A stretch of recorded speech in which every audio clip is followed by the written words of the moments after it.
मसाजिद federation वाले, अल्लाह करे कि उन तक ये बात पहुंचे। 100 मस्जिदों को एकजा किया, 150 मस्जिदों को एकजा किया, उलमा खतीबों को एकजा किया, एक वक्त का खाना खिला दिया। पता नहीं वो भीख थी या वाकईतन मेहमान नवाजी थी या वाकईतन उलमा की कद्र नवाजी थी, या खिलाने वाले जाने। लेकिन उलमा खुतबा का क्या सिर्फ इतना काम है कि जलसे में उनको बुलाया जाए, शाल उड़ाई जाए, हार पहनाया जाए, 2-4 लुक़मे बिरयानी खिलाई जाए, दुआ कर दी जाए और भेज दिया जाए। इस उम्मत के सामने पैगाम क्या गया, क्या पैगाम दिया गया? ये पैगाम किन लोगों के सामने जाना चाहिए? कहाँ है हमारी मिल्लत के वो नौजवान, हमारे शहर के वो नौजवान? ये जो हमारा शिवाजी नगर किसी जमाने में पूरी कर्नाटक का शान, पूरे कर्नाटक की शान समझा जाता था। अमानतदारी से बताएं, जिन तक आवाज पहुंचे अपने जमीर को टटोले, क्या वो शान बाकी है? वो लोग बाकी हैं, वो दबदबा बाकी है, वो तिजारत बाकी है, वो बड़े बाकी हैं, वो नौजवान काम करने वाले बाकी हैं। क्या मिंबर पर उन खुतबा को जीने दिया जा रहा है? क्या वो खुली सांस से जी रहे हैं? ये इतना बड़ा सवाल है। मैं उन लोगों से करना चाहूंगा जिनसे ये सवाल किया जाना चाहिए। सदर आली क़द्र हज़रत मौलाना अब्दुल रहीम रशीदी साहब क़िबला दामत बरकातुहू, सदर जमीयतुल उलमा कर्नाटक, और मेरे अज़ीज़, मेरे करम फरमा, मेरे मोहसिन, वसीओ ज़र्फ़ शख्सियत, मुदीर आला, ज़बान उर्दू की हिफाजत में लगी हुई शख्सियत मोहतरम अलहाज मोहम्मद उबैदुल्लाह शरीफ साहब, मुमकिन था कि इस वक्त वो हमारे इलाके के एमएलए हो पाते। हमारी बदकिस्मती, मैं एक एक लफ्ज़ सच्चाई पर मबनी अर्ज़ करना चाहूँगा कि उस वक्त जब ये मौका था कि हम अपनी क़ियादत को चुनते, हम अपने कायद को चुनते, साजिशें हर दौर में हुई, हर एक के साथ हुई हैं, और खुशकिस्मती के इस वक्त स्टेज पर हम दोनों ऐसे हैं जिनके साथ गहरी साजिशें हुई। बहरहाल अल्लाह की मसलियत से कोई चीज़ बाहर नहीं है, उसके हुक्म से बाहर नहीं है, उसकी हिकमत वो जानते हैं।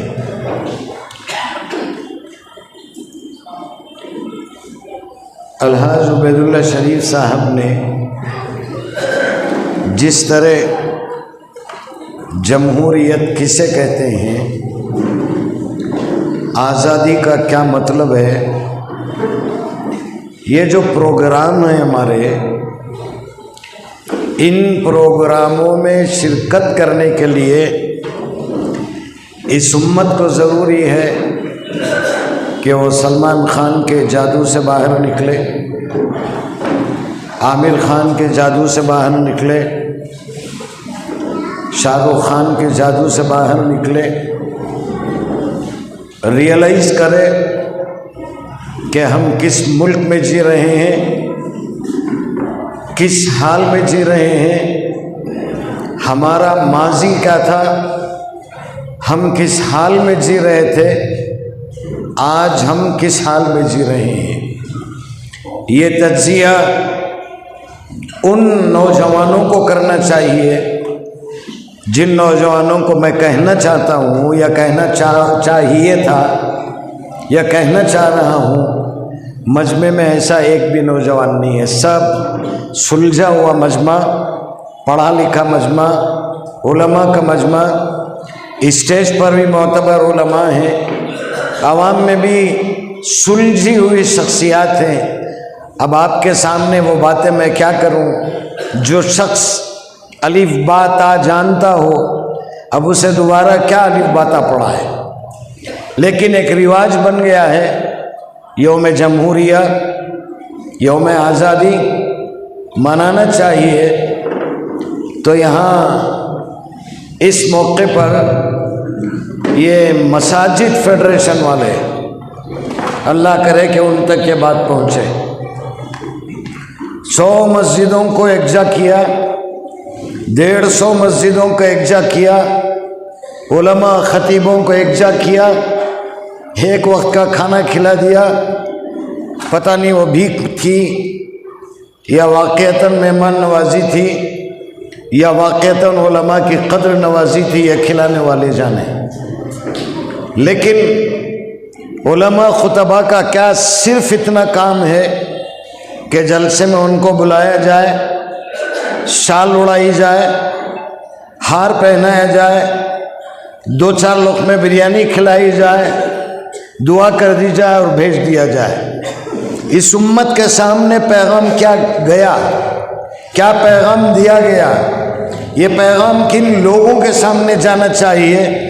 कहाँ हैं हमारी मिल्लत के वो नौजवान, हमारे शहर के वो नौजवान। ये जो हमारा शिवाजी नगर किसी ज़माने में पूरी कर्नाटक का शान, पूरे कर्नाटक की शान समझा जाता था। अमानतदारी से बताएं, जिन तक आवाज़ पहुँचे अपने ज़मीर को टटोलें, क्या वो शान बाकी है, वो लोग बाकी हैं, वो दबदबा बाकी है, वो तिजारत बाकी है, वो बड़े बाकी हैं, वो नौजवान काम करने वाले बाकी हैं। क्या मिंबर पर उन खुतबा को जीने दिया जा रहा है? क्या वो खुली सांस से जी रहे हैं? ये इतना बड़ा सवाल है। मैं उन लोगों से करना चाहूँगा जिनसे ये सवाल किया जाना चाहिए। जब तक मिंबर व मेहराब था, मेरे असातिज़ा की जूतियों का सदका मेरा यही लहजा था। अब तो और कड़क बन रहा है। अब कोई ख्वाहिश नहीं रही इमामत और खिताबत के, फलां की।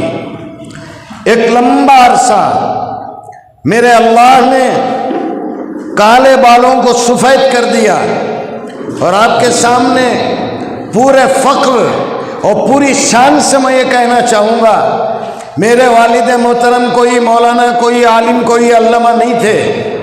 और आज इस शहर में जो लोग चल रहे हैं, झंडे गाड़ रहे हैं, ये निस्बतों की बुनियाद पर है। अपनी मेहनत से आगे आकर बताओ, फिर मैं तस्लीम करूँगा। ये उम्मत फिल्मों के मैदान से बाहर नहीं निकली है, ये उम्मत म्यूजिक से बाहर नहीं निकली है, ये उम्मत कव्वाली से बाहर नहीं निकली है, ये उम्मत आवारागर्दी से बाहर नहीं निकली है। इस उम्मत के नौजवानों को कहाँ होना चाहिए था और कहाँ है? जिस वक्त इस मुल्क की आज़ादी की लड़ाई लड़ी जा रही थी, हमारे बच्चे शामिल थे, हमारी औरतें शामिल थीं, हमारी दादी नानियाँ शामिल थीं, हमारे बाप दादा शामिल थे, हमारे उलमा शामिल थे, हमारे हुफ़ाज़ शामिल थे, हमारे वो सियासतदान शामिल थे जो अपने जूते की नोक पर बड़े बड़े ओहदों को रखा था। दुनिया को बताया कि हमारा मुल्क हमें महबूब है, ओहदा हमें महबूब नहीं है। जो लोग अंग्रेज़ों को बिक चुके थे, जिन्होंने अंग्रेज़ों से मुआफ़ी मांगी, जिन्होंने गिड़गिड़ाया, काले पानी का नाम कभी सुना भी नहीं होगा। हमारे उलमा का सदका है, काले पानी का नाम सामने आया। हमारे उलमा का सदका है, इंडोमान निकोबार पहचाना गया।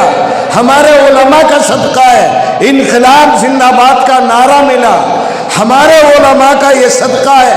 इस मुल्क में मौलाना अबुल कलाम आज़ाद रहीमहुल्लाह ने एक जगह किताब में लिखा है, जिस वक्त आज़ादी की लड़ाई लड़ी जा रही थी, मुकम्मल नहीं हुई, दिल्ली की सरजमीन पर कहीं कुआं खोदने का मौका मिलता और कुआं खोदा जाता।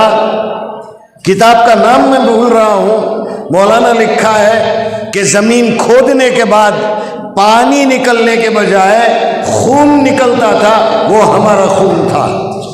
ये तारीख है हिंदुस्तान की, ये दास्तां है इस मुल्क की, ये है हमारी कहानी।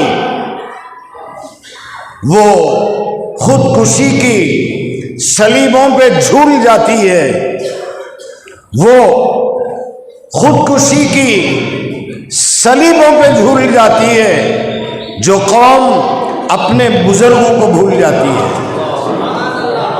सुभाष चंद्र बोस पढ़ाया जाता है, हमारे बच्चों को मालूम है। महात्मा गांधी पढ़ाया जाता है, हमारे बच्चों को मालूम है। डॉक्टर अंबेडकर पढ़ाया जाता है, हमारे बच्चों को मालूम है। शहीद भगत सिंह पढ़ाया जाता है, हमारे बच्चों को मालूम है। गुरु नानक पढ़ाया जाता है, हमारे बच्चों को मालूम है। इंदिरा गांधी पढ़ाया जाता है, बच्चों को मालूम है। राजीव गांधी पढ़ाया जाता है, मालूम है।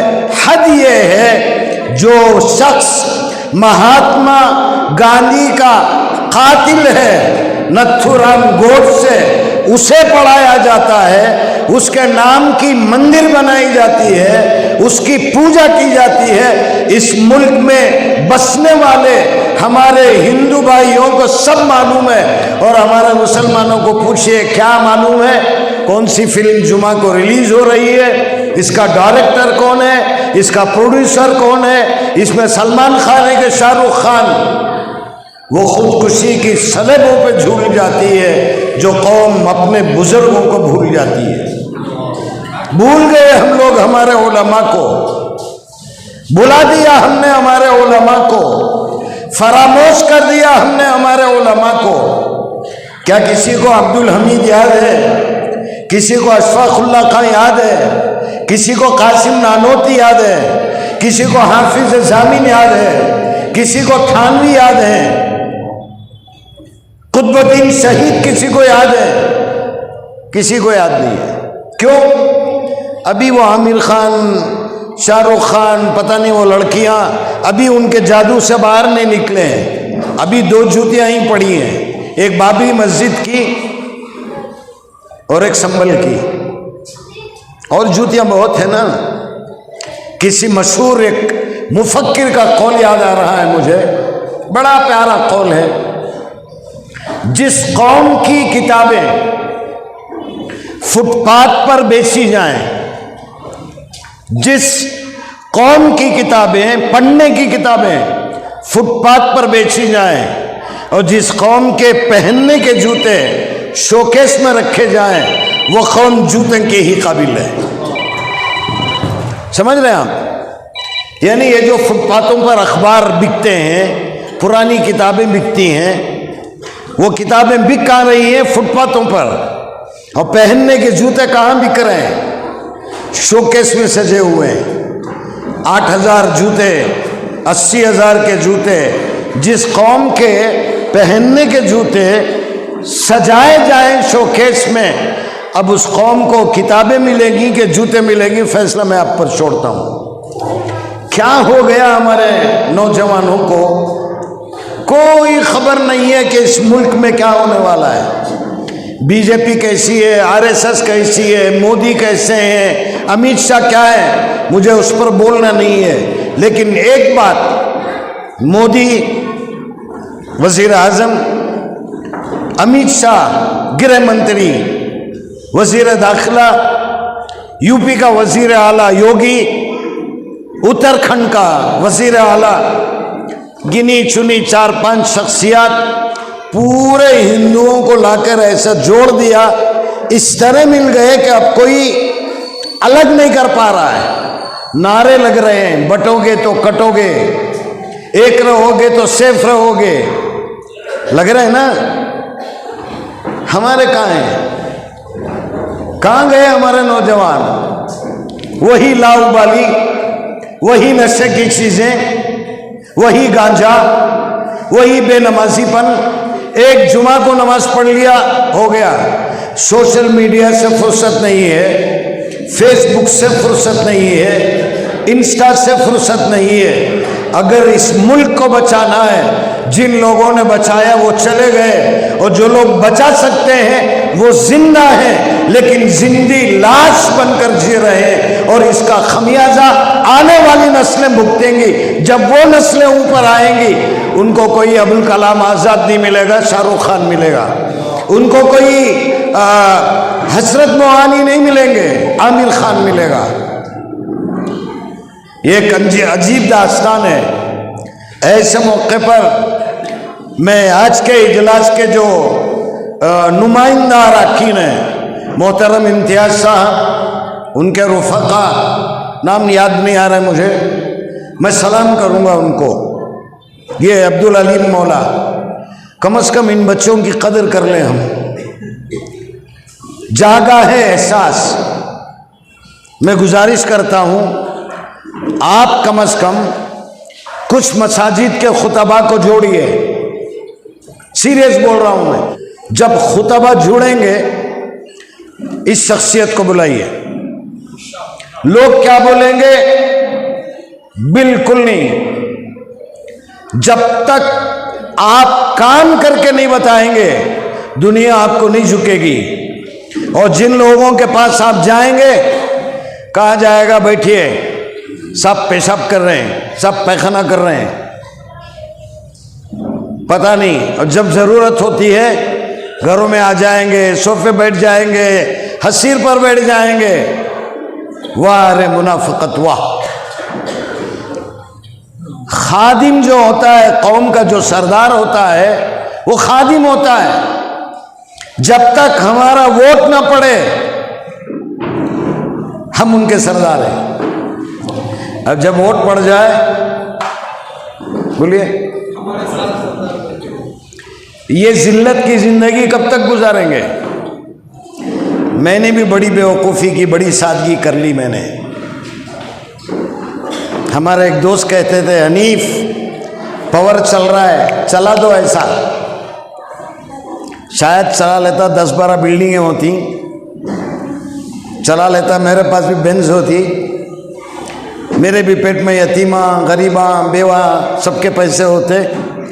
लेकिन मेरे असातिज़ा की जूतियों को सलाम करूँगा, मेरे माँ बाप की तरबियत को सलाम करूँगा। कभी हराम खाने की ना तरगीब मिली, और ना कभी हराम कोई शख्स खिलाने की हिम्मत किया है। मैंने कहा ना, मेरी निस्बत, मेरा बाप दादा आलिम, फाजिल, फलानी टैक्सी ड्राइवर, और उस बाप की मेहनत ने मुझे यहाँ खड़ा किया है। और इस इलाके में जो मैंने काम किया है, कोई सामने आकर बताए कि मैंने भी काम किया है, फिर मैं मान लूँ। मुझे नहीं कहना चाहिए वो अम्मा बिनिअमति रब्बिका फहद्दिस, उसकी बुनियाद पर बोल रहा हूँ। दावत वाले समझते हैं कि ये हमारा आदमी नहीं, सुन्नी समझता है ये हमारा आदमी नहीं, देवबंदी हजरात समझते हैं कि ये हमारा आदमी नहीं। अच्छा, हमारी उलमा बिरादरी, नहीं ये हमारे हजरत नहीं। आखिर मुझे बताएं तो सही कि मैं कौन हूं। और इस चक्की में इंशाअल्लाह जब तुम पिसोगे, अल्लाह न करे, वक्त तारीख दोहराती है अपने आप को। मोहतरम शरीफ साहब ने फरमाया, तारीख हिंदुस्तान की 7 लोगों ने मिलकर जो कॉन्स्टिट्यूशन बनाया, जो दस्तूर बनाया, कहीं पढ़ा ऐसा मुझे याद है, गालिबन हसरत मोहानी ने इस दस्तूर की मुखालफत की थी, ऐसा याद पड़ रहा है मुझे। मुत्तफ़क़ा दस्तूर, बहुत उस पर बड़ा झगड़ा हुआ, इख्तलाफात हुए, रिकॉर्ड में हो सकता है कि हो। वो जो 7 लोगों ने मिलकर बनाया, उस दस्तूर की बुनियाद पर 70 सालों ने कांग्रेस हुकूमत की, लेकिन ऐसा नंगा नाच नहीं था। जरा अखबार पढ़ें, और हमारे अखबार पढ़ने का मिजाज ऐसा है, चाय की होटल में ₹1.25 का अखबार आया तो शाम तक वही अखबार जो आ रहा पढ़ रहा है। आज गुजर गया तो दूसरे दिन बड़े बोने लपट कर उसे दे देते हैं। ओ या अखबार का काम, जबान का काम। ये जबान हमारी शनाख्त है, आज मिटाई जा रही है, कोई फिक्र नहीं। इन बच्चों को नेक लोगों से सब मोहब्बत करते हैं, नमाजियों से सब मोहब्बत करते हैं। अच्छे अच्छे लोगों को हम प्यार करना शुरू कर दें तो मुझ जैसे बुरे कहाँ जाएंगे? कौन उनको बुलाएगा? कौन उनके बाजू बैठेगा? कौन उनके गले में हाथ डालेगा? कौन उनको 10 रुपए की चाय पिलाएगा? कौन उनको 1 रुपए की टोपी पहनाएगा? कौन उनको हाथ पकड़ कर लाएगा? नहीं है, सब अपनी अपनी मस्ती में मगन है, अपने कामों में मगन है, मसरूफ हैं। तो मैं बोल ये रहा था, आमिर खान मालूम है कौम को, ये जमहूरियत का फसला बोर्ड का एक इजलास हुआ था बेंगलोर में, गालिबन मैं समझता हूँ 35 साल हो गए होंगे। हैदराबाद की एक शख्सियत थी सिकंदर हयात साहब, गजब का बोलने वाले। उनके साथ मौलाना हमीदुद्दीन हुस्सामी रहमतुल्लाह अलैह तशरीफ लाए थे, हैदराबाद की बहुत ही मोतबर इल्मी शख्सियत मौलाना हमीदुद्दीन हुस्सामी। वो स्टेज पर आए तो उन्होंने एक जुमला कहा, मेरे मोहतरम बुजुर्गों दोस्तों, बोलकर समीउल्लाह कहाँ हैं, हबीबुल्लाह कहाँ हैं, पर्सनल्लाह कहाँ हैं, ऐसा पूछा उन्होंने। मजमा ज़रा परेशान हुआ तो हज़रत ने फरमाया, ये पूरी कौम समझ रही है जैसे समीउल्लाह कौन की है, हबीबुल्लाह कौन की है, वैसा पर्सनल्लाह भी कौन की है। ऐसा नहीं है। और उस वक्त नस्बंदी का मसला था, कॉमन सिविल कोड का मसला था, अडॉप्शन बिल का मसला था, कई मसाइल थे। इंदिरा गांधी प्राइम मिनिस्टर थी उस वक्त। हमारी तादाद बता रहे थे कि हम लोग इस मुल्क में 15 करोड़ हैं उस वक्त। तो सिकंदर हयात साहब का जब नंबर आया, उन्होंने कहा कि असल मालूम नहीं है कि हमारी तादाद कितनी है, मैं इतना जानता हूँ पूरे मुल्क के मुसलमान किसी जगह जमा होकर पेशाब कर दें तो दूसरी कौमें उसमें डूब जाएंगी, हमारी इतनी तादाद है। ऐसा बोलने वाले ये हमारा सरमाया था। तलाश करो कहाँ हैं वो, कौन है ऐसे। मसाजिद फेडरेशन 100 मस्जिद 150 मस्जिद कहाँ हैं आज यौम जमहूरिया में? कहाँ हैं 15 अगस्त? नजर नहीं आते, बुरी लगेगी। अब तो कुछ कर भी नहीं सकते, क्या कर सकते? मेरे घर से तो मुझे नहीं निकाल सकते ना, मस्जिद से निकाल सकते हैं, ठीक है, इट्स ओके, वो ऑलरेडी इट्स हैपन, अब कोई मसला नहीं है। क्या कर रहे हैं 150 मसाजिद के जिम्मेदार? कहाँ हैं? उस दौर में जब मैं जुमा में कुछ बोलता, हालांकि पाबंदी नहीं थी, उस कमेटी का मैं शुक्र अदा करूंगा, दबे दबे लफ्ज़ों में आती, हजरत हमने कही को ये सब सियासत अल्लाह रसूल के बात। मैं बोला यही अल्लाह रसूल की बात है, असल में यही अल्लाह रसूल की बात है। लेकिन नहीं, आज भी मिंबर मेहराब पाबंदियाँ हैं। मेरे साथ मौलाना बैठे हैं, एक साहब हजरत को बुला को बोल रही, जिम्मेदार जय बहुत बमड़ी ना जी तुम्हारी, हल्लू बयान करो जी। कोई माँ का बेटा अगर दूध पिया है तो मुझे बोलकर बताए, फिर मैं बताऊंगा। शफी हजरत शरीफ, जितना बदनाम हो गया हूँ इतना काफी है। एक मुसल्ली की हिम्मत नहीं हुई वो आगे बढ़कर पूछे कि भाई हमारे इमाम के साथ इस तरह क्यों बात कर रहे हैं। और शिवाजी नगर में जितने इमाम हैं पुराने, एक इमाम ऐसा नहीं है जिसके लिए मैं गया नहीं, जिसके लिए मैं लड़ा नहीं। मैं कुरेदना नहीं चाहता अपने जख्मों को, इसीलिए बयानों को जाना बंद कर दिया। मैं नहीं जा रहा हूँ, जुल्म से बुलाते हैं अलीम मौला, ये इम्तियाज, इस तरह बोल देता हूँ मैं। फिर इसकी सजा भी 108 महीने तक भुगतनी पड़ती है। अल्हम्दुलिल्लाह सुम्मा अल्हम्दुलिल्लाह, एक और सही। लेकिन इस वक्त नौजवानों में शऊर पैदा करना है। जमहूरियत क्या है? उबैदुल्लाह शरीफ साहब दामद बरकातुहू ने मुकम्मल मुख्तसर जामे बता दिया। आप समझे नहीं समझे वो दूसरी बात है, लेकिन हक अदा कर दिया। इतना मालूम है, अल्लाह का शुक्र है, 15 अगस्त को मुल्क आज़ाद हुआ। कानून कब बना? बोले ना आप शरीफ साहब, यहाँ ऑडियंस में कोई है बता सकता है ये दस्तूर कब बना? नूर तुम ना छोड़ को देखो,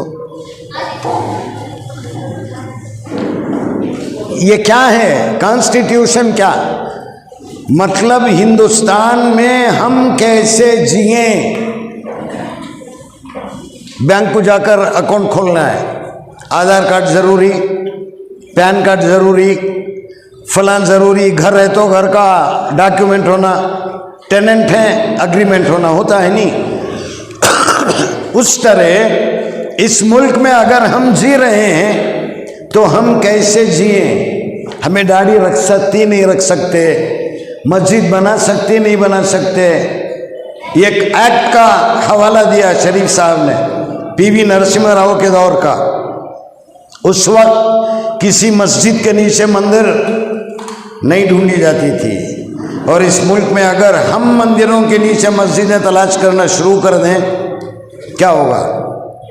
हमारा ईमान है हम 100 साल भी जिएंगे, मरना है, दोबारा जन्म वन्म नहीं है हमारा पास, वो कॉन्सेप्ट है ही नहीं। दूसरा जन्म तीसरा जन्म नहीं है। हम इस जन्म में इंसान है, मुसलमान है, अल्हम्दुलिल्लाह, बस हमारे लिए इतना काफ़ी है। मरने के बाद जो उठेंगे वो दूसरा जन्म नहीं, वो हमारी जो मौत है नींद का एक हिस्सा है। वो अल्लाह ताला कब्र में आराम, बस दुनिया में बहुत भुगत लिया है, अब आराम से कब्र में आकर सो जाओ। ईमान है तुम्हारे पास, इंशाअल्लाह जन्नत में सुकून की नींद दूंगा। हमारे पास दूसरे जन्म का कॉन्सेप्ट नहीं है। शरीफ साहब ने जैसे फरमाया 47 में जो आज़ादी मिली, ये वही उलमा हैं जिन उलमा की जूतियों के सदक़े में स्टेज पर बैठे हुए उलमा हैं।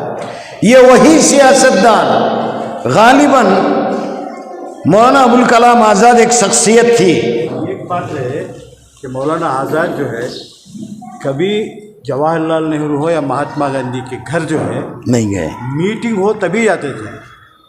अगर उनको मशवरा करना होता तो वो मौलाना आज़ाद के घर आते। देखिए, मैं ये पैगाम उलमा के नाम देना चाहूँगा। शरीफ साहब वक्फ के जितने कवानीन हैं, पूरे वक्फ के कवानीन को घोल कर पी गए हैं। बताते नहीं कि मैं इतना जानता हूँ। जिनके आंखों में जौहरी जो होता है नहीं, सुनार, उन्हें देख को पहचान लेता है ये पित्तल है, सोना है। हमारी बदकिस्मती, इस कौम की बदकिस्मती शरीफ साहब, लोग आपको नहीं पहचाने हैं। वह जैसा कि मैंने कहा, वरना इस वक्त आप हमारे एमएल होते तो मैं आपका शायद गिरबान भी पकड़ लेता, इतना हक था मुझे आप पर। एमपी हो सकता था, नहीं होता। वही बोल रहा हूँ मैं, कायद। मैंने कहा कि क़ियादत आपके, अगर आपके हाथ होती बहुत कुछ होता।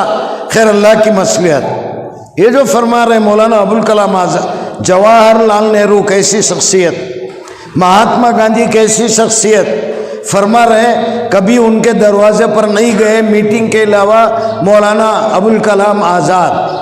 और जब जवाहरलाल नेहरू, महात्मा गांधी, इन दोनों को बात करना होता तो अबुल कलाम आज़ाद के दरवाजे पर आते। आज ऐसा क्यों नहीं किया जा सकता? अगर किसी एमएलए को कोई काम करना है, वो हमारे दरवाजे पर आए, हम उसके दरवाजे पर न जाएं। क्या ये तब्दीली नहीं हो सकती? क्या है तब्दीली मुमकिन नहीं है? मुमकिन है, स्पेशली नौजवानों में मुमकिन है। शादियां दो होती हैं, arrange marriage, love marriage. Arrange marriage जिनकी हो गई, और जिनकी लव मैरिज होती है, माँ बाप, दादा दादी, नाना घुटने टेक देते हैं, ब्लैकमेल। वहां नहीं कर रहे, मैं घर छोड़ को भाग जाता हूं, होता है ना।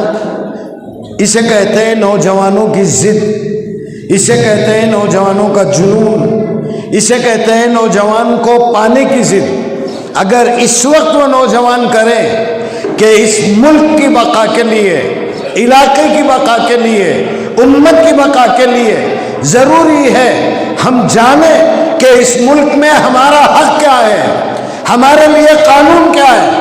मैं कर्नाटक की बात करता हूं, सब लोग चीफ मिनिस्टर बने, सब कौमों को नुमाइंदगी मिली। आज तक कर्नाटक में कोई मुसलमान सीएम बना? गालिबन डिप्टी सीएम भी नहीं बना अब तक, आज तक नहीं बना।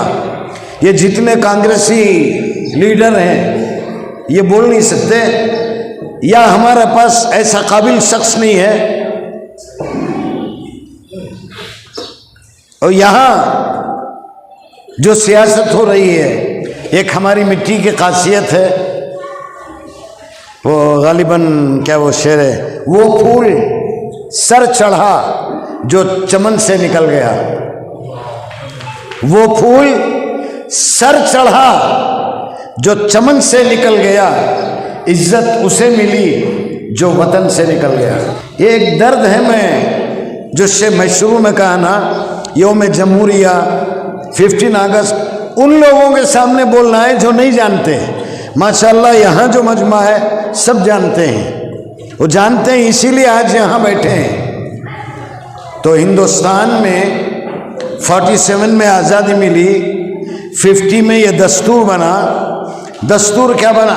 सिखों को देखिए आप, उस दौर में उन्होंने लड़ाई लड़ी, उन्होंने बताया ये पगड़ी हमारी आइडेंटिटी है, किरपाल हमारी आइडेंटिटी है, कड़ा हमारी आइडेंटिटी है, तलवार हमारी आइडेंटिटी है। खेल के मैदान में देखो आप, पगड़ी है, पुलिस में देखो पगड़ी है, नेवी में देखो पगड़ी है, आर्मी में देखो पगड़ी है। हेलमेट दाढ़ी वाला भी पहनना, जुब्बे वाला भी पहनना, नमाज के गट्टे वाला भी पहनना, पीछे उसकी बीवी रही तो उन्हें भी पहनना। कभी सिख को देखें आप हेलमेट के साथ? हमारे बड़ों ने क्या किया, वो एक लंबी दास्तान है। ऑलरेडी मैं बोला हूँ कई मरतबा मिंबर रसूल पर, जहाँ अल्लाह ताला ने रखा था, कई मरतबा मैंने कहा है, आज नौजवानों के लिए लम्हे फिक्रिया है। ज़रा उस नींद से बाहर निकलें, जहाँ से जागते हैं वहीं से सवेरा जागना है, जगाना है। तो मैं फिर मोहतरम इम्तियाज़ साहब को, अब्दुल अलीम मौला, उनके रफ़क़ा, सबको मैं मुबारकबाद देता हूँ। इस कोशिश को जारी रखिए। बल्कि मेरी राय है, एक एक मस्जिद के खतीब को बुलाकर आप 10-12 नौजवानों को जमा करके उनका लेक्चर सुनवाइए। कोई ज़रूरी नहीं 200 लोग हों, कोई ज़रूरी नहीं। 200 सुनकर चले जाने के बजाय 10 सुनकर बन जाएं, आपकी मग़फ़िरत का सामान हो जाएगा। कोशिश कीजिए आप, कोई मुश्किल नहीं है। नौजवानों की एक अच्छी टीम हो जो बिल्कुल बेलौस खिदमत करने वाली हो, जिसकी नज़र सोशल मीडिया पर हो, जो जवाब IT-BT सेक्टर में कितने मुसलमान हैं, काम करने के बड़े काम हैं, करना चाहें तो किया जा सकता है और नहीं करना चाहे तो कुछ भी नहीं किया जा सकता। बहरहाल बात मेरी बहुत लंबी हो गई, इतना याद रखें। ये जो कुछ लोग बोलते हैं भारत छोड़ो पाकिस्तान जाओ, पाकिस्तान, ठीक है चलो, थोड़ी देर के लिए हमने तस्लीम कर लिया, ठीक है भी हम पाकिस्तान चले आते हैं। हिंदुओं को कहाँ भेजते हैं? दलितों को कहाँ भेजते हैं? दलित हिंदू नहीं है, उसे कहाँ भेजते हैं? ये ब्राह्मणों को कहाँ भेजेंगे? ईसाइयों को रोम को नहीं भेजेंगे, सिखों को कनाडा नहीं भेजेंगे। समझ रहे? हम एक नहीं है ना इस मुल्क में। हमारी जो कुर्बानियाँ हैं, हमारे बच्चों को नहीं मालूम कि हमने क्या कुर्बानियाँ दी हैं। बहरहाल ये यौम जमहूरिया पहली मर्तबा गलीबन इन बच्चों ने तरतीब दिया। माशाल्लाह अच्छे लोग जुड़े, सुनकर समझने वाले लोग जुड़े, और इस पूरे जलसे के सिलसिले में जो रहनुमाई हुई, मेरा ख़्याल है नौजवान आलिम दीन हज़रत मौलाना शेख मोहम्मद आदम साहब शाही दामद बरकातुम, वो भी शिकार हो गए थे। खैर क्या कर सकते हैं, उस दौर में हम जी रहे हैं जहाँ बेटा बाप का इनकार करता है।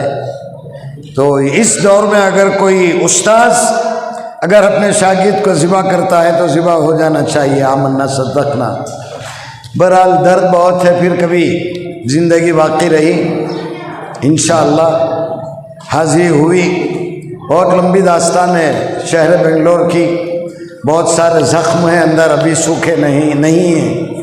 अभी उन ज़ख्मों की मैंने नुमाइश भी नहीं की है, और जिस दिन मैं अपने ज़ख्मों की नुमाइश करूँगा, बड़े बड़े डॉक्टर, बड़े बड़े तबीब चीखते हुए भागेंगे, कपड़े फाड़ लेंगे वो। मैं उन ज़ख्मों को दिखाना नहीं चाहता, उन ज़ख्मों को बयान करना नहीं चाहता, और अगर मैं बोलने लग जाऊँ फिर मेरे अल्लाह पर मुझे एतमाद है, अपने आप पर एतमाद है, और जब मैं ज़ख्म दिखाऊँगा दवाई किसी के पास नहीं रहेगी, ऑपरेशन की जिम्मेदारी फिर मुझे ही मिलेगी। अल्लाह करे कि ऐसा मौका ना मिले, दुआ फरमाइए। मैं मोहतरम उबैदुल्लाह शरीफ साहब ने हमारे मदरसे में जलसा था, मस्जिद व्यापारियान में हमारा एक मदरसा है जामिया सऊदिया, उस जलसे में मैं मोहतरम हमारे मोहसिन करम फरमा को बुलाया। मेरे पास अल्फाज नहीं है शरीफ साहब, आपने जो एतराफ़ किया ये सबके बस का रोग नहीं है, ये बड़े दिल गुर्दे की बात है। कहीं कोई भूल हो जाए तो ये बोलना कि मुझसे भूल हो गई, इतना बड़ा कलेजा होना। और मैं देख रहा हूँ कि इतना बड़ा कलेजा रखने वाला एक शख्स मेरे सामने बैठा हुआ है। मैंने उनसे कहा आप मेरे बड़े हैं, मैं बहुत कुछ करना चाह रहा था, ये शख्सियत और इनका चेहरा सही है गलत है शरीफ साहब? बिल्कुल सही। करना बहुत कुछ चाह रहा था मैं। शरीफ साहब ने फरमाया नहीं, मैं बोल रहा हूँ मौलाना खामोश शहजाद। एक जुमला मैंने कहा, आप मेरे बड़े हैं, आपकी राय, आपके मशवरे, आपकी इजाज़त के बगैर मैं कुछ भी नहीं करूँगा। वरना जिन पत्थरों को हमने अता की थी गुफ्तगू, जिनकी कोई शनाख्त नहीं, जिनकी कोई आइडेंटिटी नहीं, कोई चप्पल बेच रहा था, कोई कफन के कपड़े काट रहा था, आज वो ऊपर बैठे, तो ये याद आ रहा है मुझे कि जिन पत्थरों को हमने अता की थी गुफ्तगू, जब बोलने पे आए हम ही पर बरस पड़े। शरीफ साहब ने रोक लिया मुझे। खैर अल्लाह का बड़ा एहसान, रौड़ी, पहलवाना, रोबदारा, पीवटा, जुआड़ियाँ और कौन की, और सब के साथ बैठकर उठकर सब देखकर आया हूँ मैं।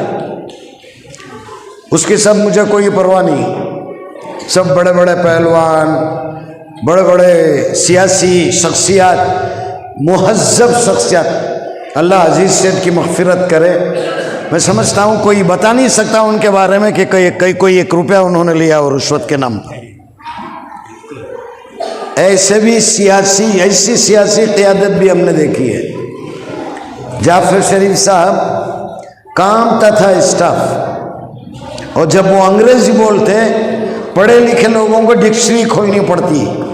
वैसे लोग जब उनके पास में गया, अल्लाह उनकी मग़फ़िरत करे, उन्होंने कहा मौलाना तशरीफ़ रखिए। मैंने कहा कि नहीं साहब आप बैठिए।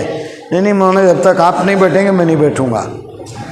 ये जिसमें जितना ज़र्फ़ है उतना ही वो खामोश है, होता है ना। ये ऐसी बड़ी बड़ी मोतबर शख्सियत जी चाहता है कि मैं एक और जुमला भी शरीफ साहब के इल्म के लिए कहना चाहूँगा।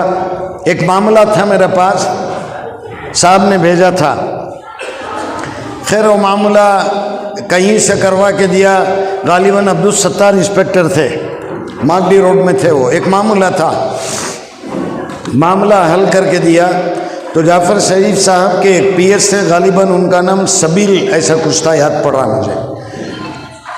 उन्होंने फ़ोन किया कि साहब आपको याद कर रहे हैं, बुला रहे हैं। खैर मैं गया तो शरीफ साहब ने एक जगह बताई मुझे, मौलाना ये जगह में आप मकान बन लीजिए, ऐसा 40 है, ऐसा 60 है। बोला क्या सब मजाक कर रहे हैं आप? मौलाना आप ये घर बेलल्ली इस इलाके का नाम, आप यहाँ। बोला उतने पैसे किसके पास हैं साहब? शरीफ साहब वो 25 लाख रुपए लेकर आए। बोला ये मौलाना ये 25 लाख रखिए, काम शुरू कीजिए, आप यहाँ घर बन कर रही है। मेरा अल्लाह गवाह है, मैंने असातिज़ा की, मेरे माँ बाप की जूतियों का सदका, मैंने वो 25 लाख की तरफ नज़र भी नहीं डाली। अगर कमाना होता, अब ये लल्लू पंजू, अब इनके पास क्या कमाऊं, जिनको हमने ऊपर लाया वो लोग आंखें दिखा रहे हैं। दौर है ऐसी बड़ी बड़ी शख्सियत, काश के ऐसी कोई दवा बनती कि मैं फिर 20 साल का हो जाऊं, फिर मेरे बाल काले हो जाए, दुनिया को फिर एक बार मैं अपना रूप बता पाऊं। काश के ऐसा होता, या लैत शबाब। बहरहाल मैं आपका बहुत एहसानमंद हूँ शरीफ साहब कि आपने एतराफ़ किया, ये आपका बड़पन है। अल्लाह आपकी इज़्ज़तों में और तरक्की अता फरमाए, अल्लाह ताला सबकी निगाहों में आपकी कदर अता फरमाए।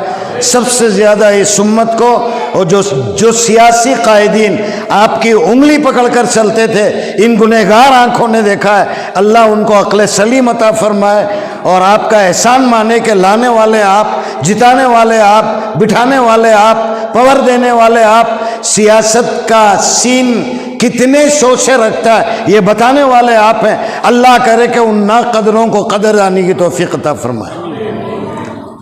ये जो शख्सियत है, खामोश बैठी हुई शख्सियत, ये मामूली शख्सियत नहीं। इनके पास जब ये मामला हुआ तो मुस्तकिल जाता था, लगा मुझे इनका मुताला, इनकी मालूमात, तारीख़ जो इनको याद है। खैर मैंने कहा ना, ज़ख्म बहुत सारे हैं, मैं नुमाइश करना नहीं चाहता और ना अब उन ज़ख्मों पर दवाई की ज़रूरत है। बहरहाल शॉर्ट एंड स्वीट इतना याद रख लीजिए, 15 अगस्त 47 मुल्क आज़ाद हुआ, 26 जनवरी 1950 जमहूरियत, ये मुल्क जमहूरियत वाला कहला। ये क्या, ये जमहूरियत, जमहूरियत का तो क्या, हर शख्स को उसके अपने मजहब पर चलने की पूरी आज़ादी है दस्तूर के तहत। शॉर्ट एंड स्वीट टच, हमने हमना हक है।